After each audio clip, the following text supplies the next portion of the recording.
This is The Fit Mess, conversations with world-class experts in the fields of mental, physical, and emotional health. In this episode... So even though we might be finding challenges as we align further with who we are and make those strides towards it, for me, there's always been this sense that I would do it anyway because that energy of truth still sits within it. Now here are your hosts, Zach and Jeremy. There's a famous scene from Indiana Jones and the Last Crusade where in his quest for the Holy Grail, he must make a leap of faith by stepping out onto what turns out to be an invisible bridge to cross a bottomless pit. He clearly has his doubts and knows if he's wrong, it will cost him everything. But if he trusts his faith, the reward will be immeasurable. He takes that first, most important step, and then the rest of the path becomes clear. That is a great analogy for things that have been happening in my life lately, and for Zach as well, and for our guest this week. His name is Neil Seligman. He's a leading mindfulness expert, an inspirational speaker, and founder of The Conscious Professional, a mindfulness, resilience, and wellbeing consultancy.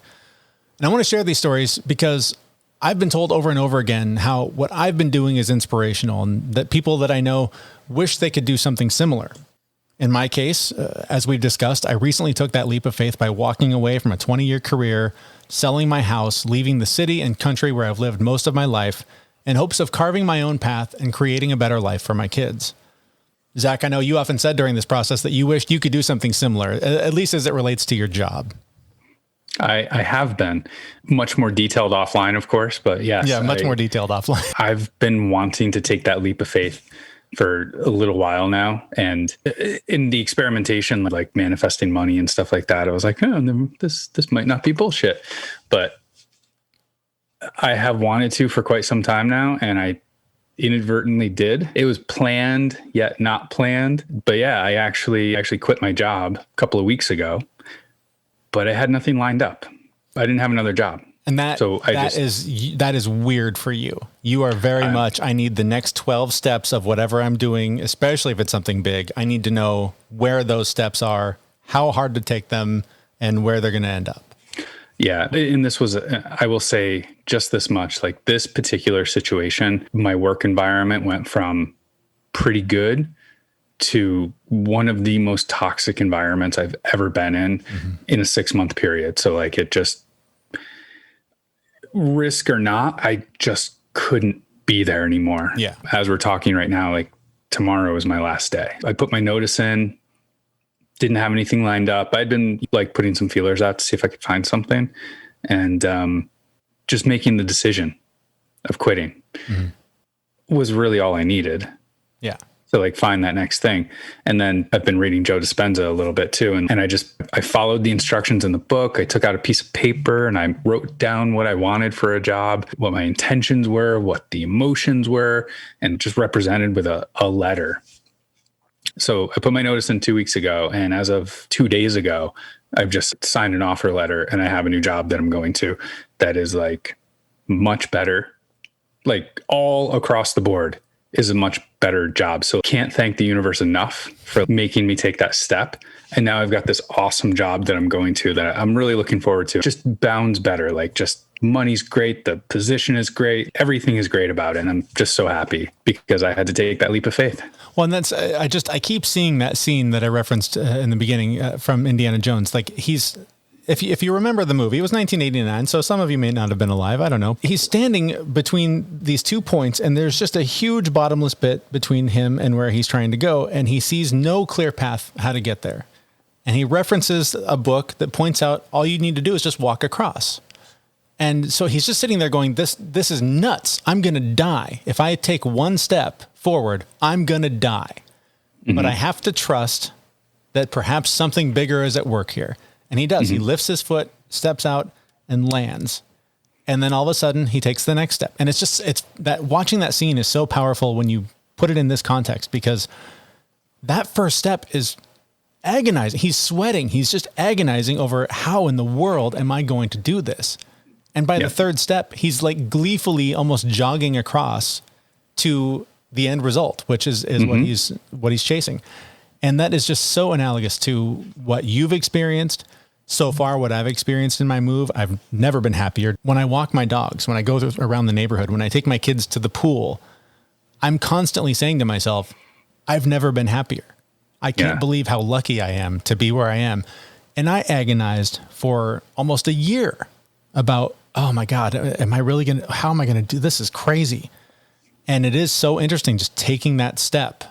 Just made everything, it made the bridge appear, and it made it so much easier to just keep taking steps and going faster and pursuing the thing that we're here to pursue. And we share these stories in hopes that it inspires you. If there's something that you've been wanting to do for years and feel like you're not ready, or feel like you're not the guy to do that thing that you've always wanted to do, or you're not the woman who would be so brave as to do that thing, you got to do it.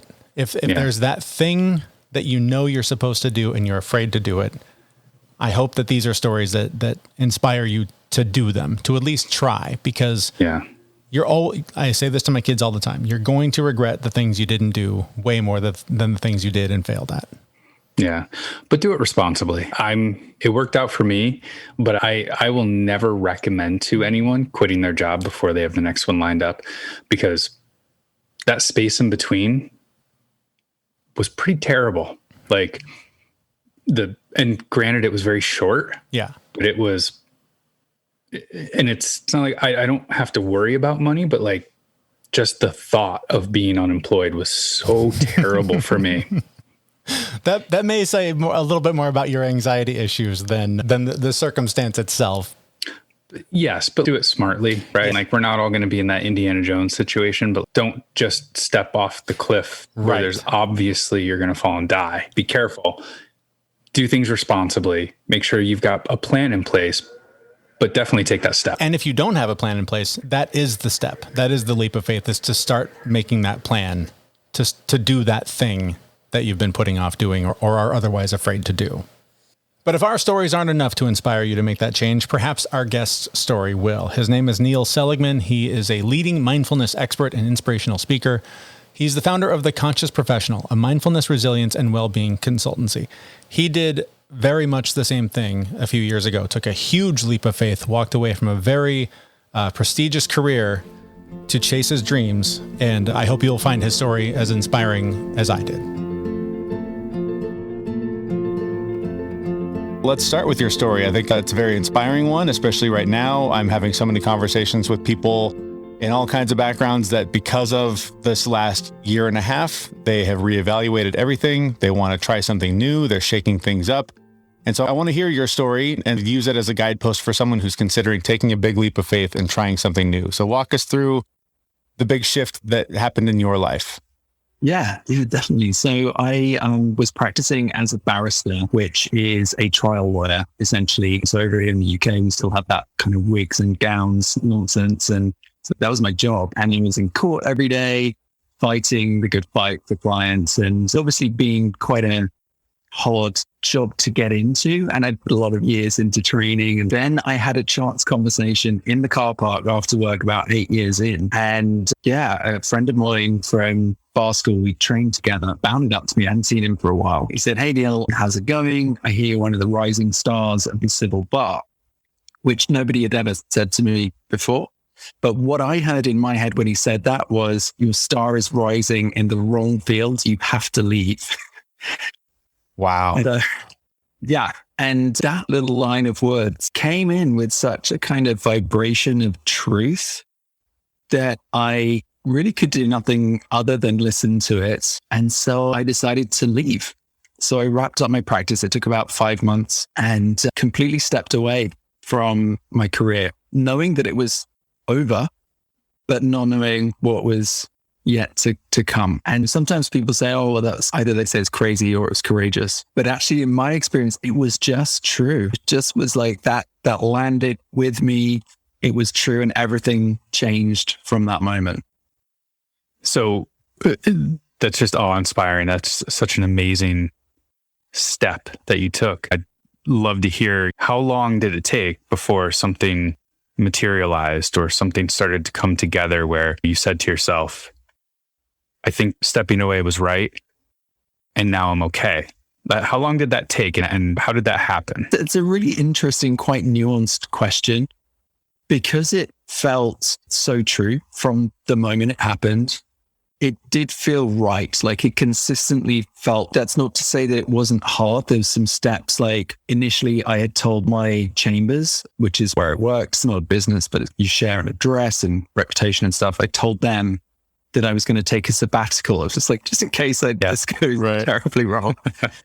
But actually 5 months into having stepped away, I had this compulsion to resign. I just had to cut the cord and essentially quit. So even though the time wasn't up for this sabbatical, I resigned from Chambers. I had to let go of that vine before I could swing on to the next one. But to answer your question, I fully stepped away in 2009 after I wrapped things up. And 2012 was when I had the idea for my business.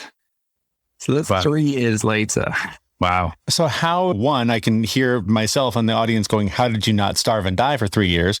And then tell us what it is that you're doing now, what path this set you on once you walked away from that career.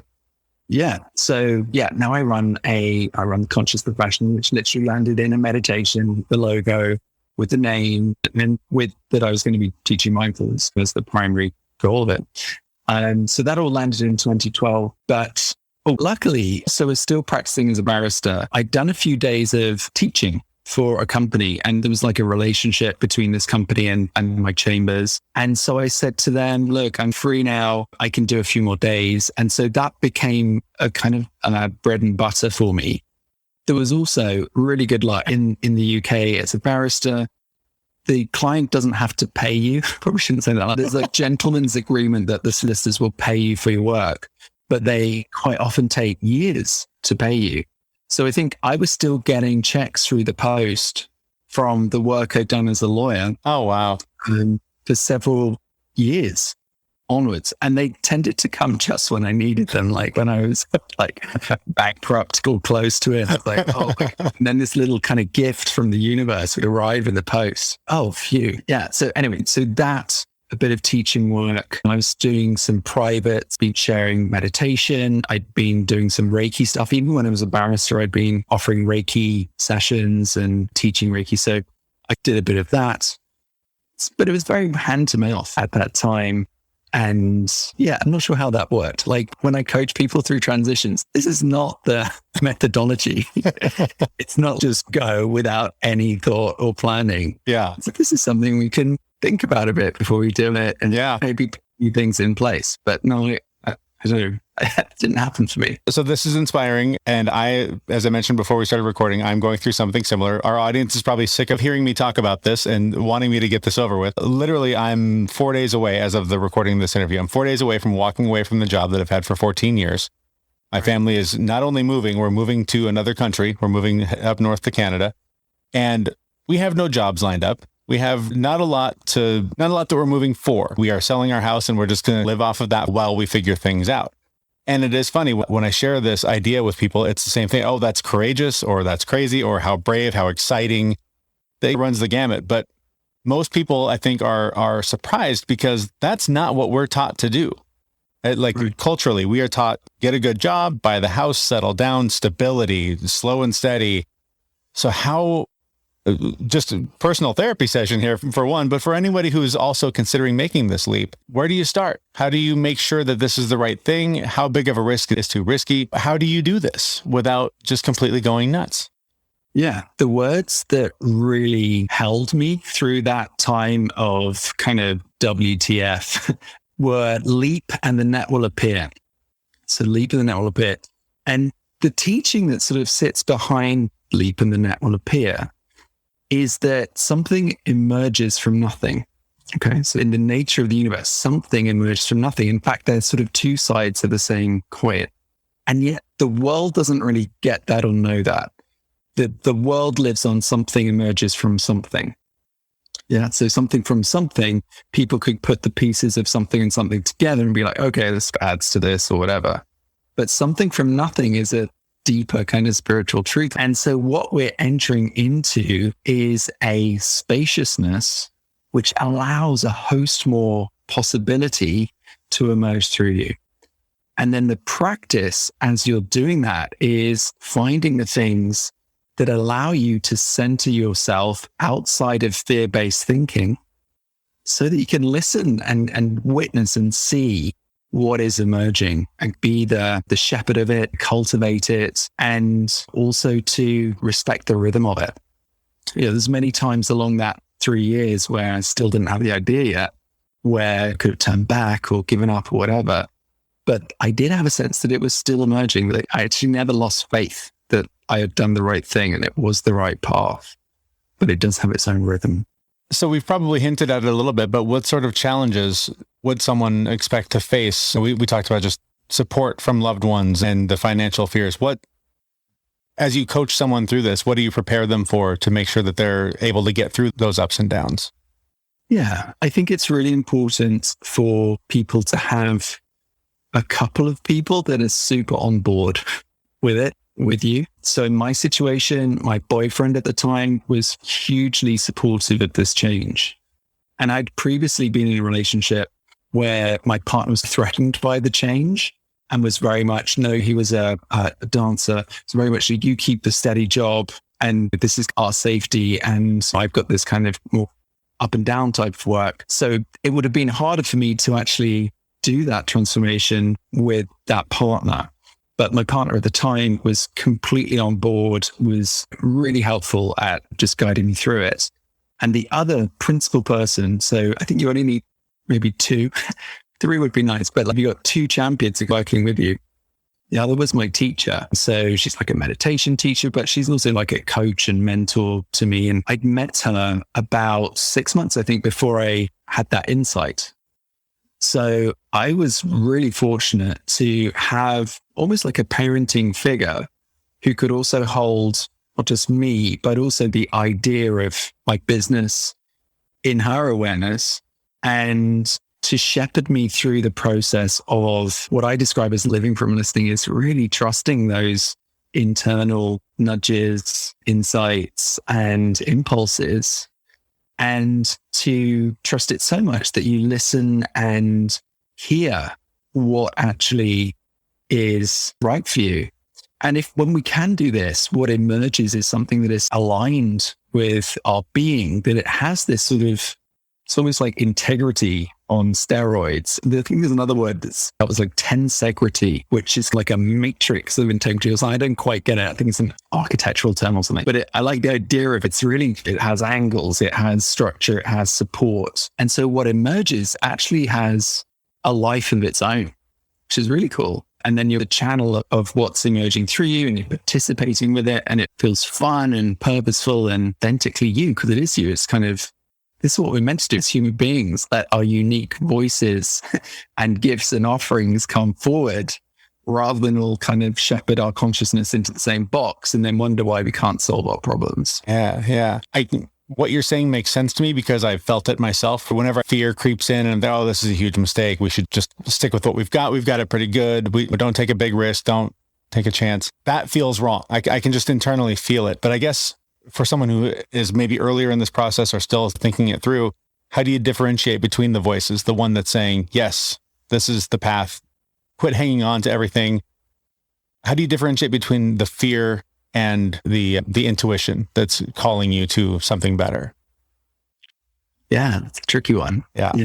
Those kind of inner voices. For me, the inner voice of wisdom or insight has a different tenor and vibration than the voice of fear and anxiety. And that's something that through meditation, I come to know. It's a bit like, in the external world, you have your circle of friends and then by their voices and their faces and you get to know people. But we also have this kind of inner relationship with thought streams, voices. Sometimes they're characterized by people that we know, maybe our guardians or parents or whatever. Teachers sometimes appear in, sort of slave driver or inner critic might have some of this, or some people have like a council of inner critics where they've got like all these different voices like pinging in. We do get to know them. And I think for fear thought, that we don't know the difference between the two is a bit of a story. It's actually one of the ways that we don't listen to the inner voice of wisdom, because most people know what it's saying. They're just looking for 1,200 reasons not to listen to it. And I know because I done that. Yeah. In lots of situations, I've not listened. And yeah, it's the giving yourself permission to know when you know. Yeah. Allowing it to be a bit messy because it's human.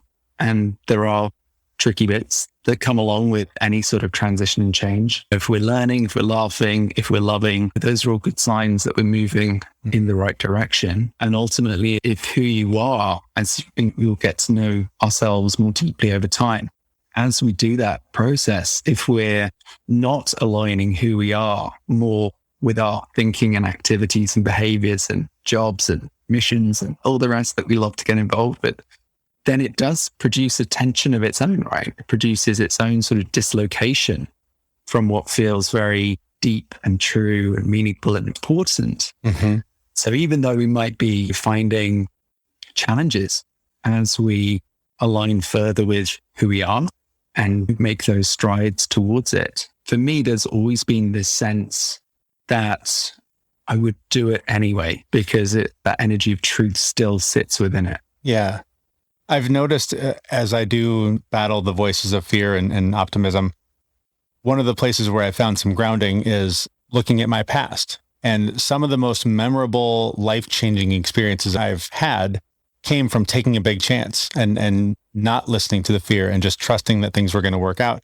And when I try to think of the things where I allowed fear to prevent me from doing something, it's harder to even recall them. It's like they don't even exist as much. So have you looked back at your life and gone, wow, even before I left that job, these big moments happened when I just trusted that things were going to work out the way they were supposed to?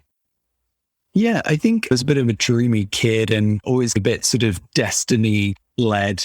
And if you ask my parents, I'm quite impulsive and that sort of a person. But even when I was a barrister and practicing law, it didn't feel wrong. But I did have an underlying sense that it wouldn't be the thing for me. I actually even talked about before I got into it, that it was my plan B and that plan A would come along. And I don't know why I was saying that, but in my mind, I was like, oh yeah, because I'm like going to be a movie star or wrapped up by some glamorous sort of dream job. Let's be honest. It was the wigs. You just wanted to get out of the wigs. Exactly. Yeah, they're pretty legit hot actually. So yeah, it's good to let that go. Very cool. If you want to keep going with your line of questions, Jeremy, I've got a couple of questions, but Jeremy is living through this kind of right now. So no, go ahead. I'm looking at myself maybe 6-7 years ago, and I've had a lot of experiences over the last 5 years of trusting. I call it trusting my gut, my intuition, the feeling, that voice that you're talking about and listening to it. And some of the biggest mistakes I've ever made was going against that voice. Today, the universe provides. When I ask for it, it just shows up. And it's been so relieving for me to not have to worry about all of these things, and things just work out the way they're supposed to. But 6-7 years ago, and I'm asking this question from that perspective, 6-7 years ago, I would have said, wait a minute, this all sounds hokey. This doesn't sound real. You got to show me some evidence. And how could this possibly be? How do you answer those people who are like, wait, whoa, this sounds way out in left field. This is too woo-woo. How do you respond to people like that who haven't had the experience or not open to it in any way, shape, or form? And have you had success in convincing people to try it and it works out? Yeah, I don't really try to convince that mindset, actually, because I really respect the fact that we come to philosophies and ideas and tools of living when we're ready. And I think going against that, or kind of force feeding your own philosophy, what might work for you, and other similar kind of stories that might have inspired you, and the type of books that are on my bookshelf, like, this is my world. And it is something that I've been pursuing and learning about for, over 20 years. And it's something that has led me forward. But if track back through that journey, there's been all sorts of different manifestations of who I am as a person and what I was ready for. So if someone is saying it's to this or to that, I try and respect that, because it's not for everyone, right? Mm-hmm. Not everyone should immediately quit their job and go and meditate until they figure out what they're really meant to do. That's not the prescription. There's a deep impulse that rises up in the body and soul when someone is ready to make a transition. And at a certain point, that impulse gets so loud that it's almost easier to go along with it than to fight it anymore. And for me, yeah, it crystallized in that moment, but it didn't come from nowhere. I had that narrative that there was something else going to come along. I was holding that in my consciousness somewhere.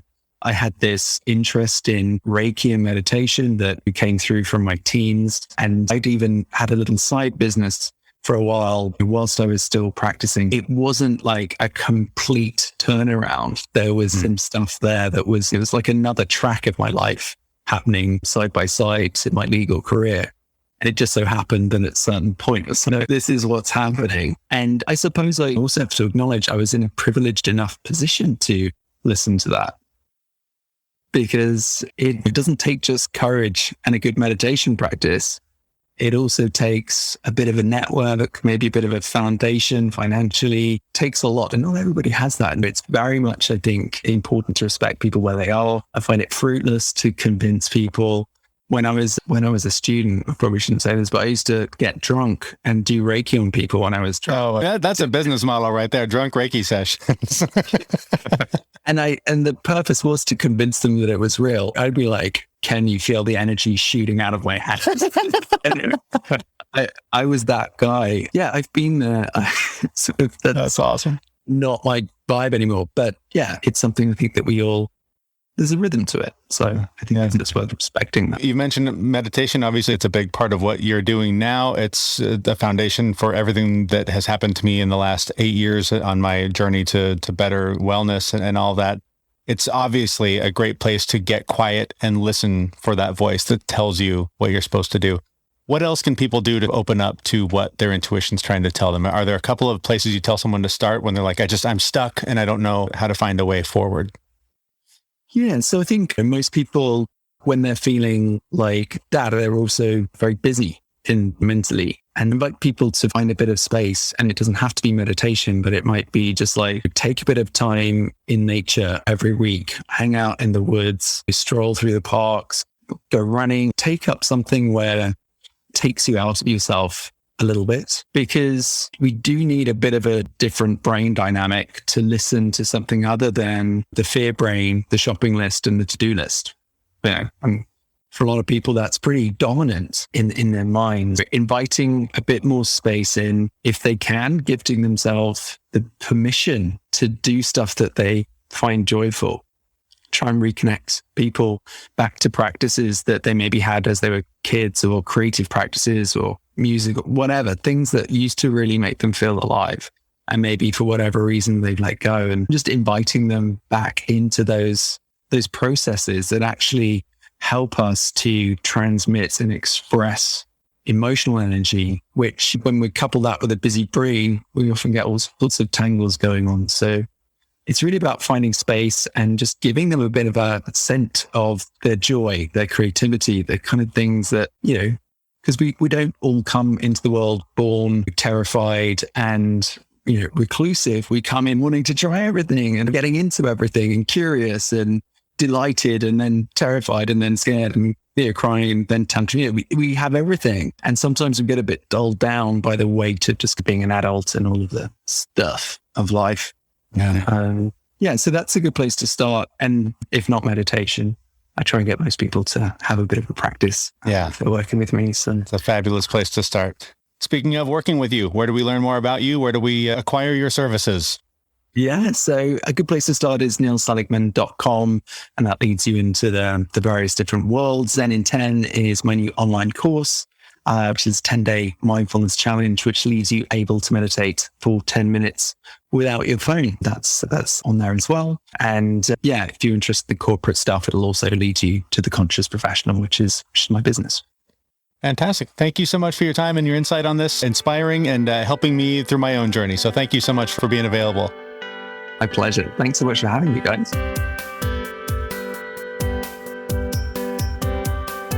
That was Neil Seligman. You can learn more about him at his website, neilseligman.com, or just go to our website, thefitmess.com, and look in the show notes. You can find all of the necessary links there. So our thanks to him for talking with us. One of the things that I didn't mention earlier in all of our going on and on about Indiana Jones and how awesome that movie was, after he crossed the bridge, there's an important scene that is just really quick, but it never really hit me until getting ready for this conversation. when he crosses the bridge, he grabs a handful of sand and throws it back across the bridge to show how he got there. Mm-hmm. And it seems like a throwaway. Oh, he's just making sure that when he gets back, he knows how to get across. But I think there's a deeper metaphor there. And I think that the idea of looking back when you've taken those leaps of faith and seeing that they worked and seeing it as evidence that you can do hard things, that you can do scary things and take big risks, and seeing how you got where you are, I think is critical to this journey and critical to any path that takes you into some scary and dark places. And so I think that's an important thing, whether it's through, if you keep a journal, whatever you do to track your progress on whatever goal you're working on, it's always important to look back and see how you got where you are, because it's easy to get lost and to forget the growth that you've already accomplished to get where you are. Yeah, absolutely. Just even in my little bit of taking a leap and having it magically work out, just at this moment in time, looking back at it, like it's only been 3 weeks maybe, but like those 3 weeks and looking at the steps I took and looking at the decisions I made and going, wow, that reflection was really important, because next time I'm in a situation like that, hopefully I'm never in that specific situation, but like next time I'm in a situation where I need to take that leap, I can look back and go, okay, this is how you did it here. And it's just really helpful. I do want to clarify one thing. I think a couple of shows ago, I mentioned that I was eating potato chips at 10 o'clock in the morning. Mm-hmm. Do you remember that? Oh yeah. Yeah.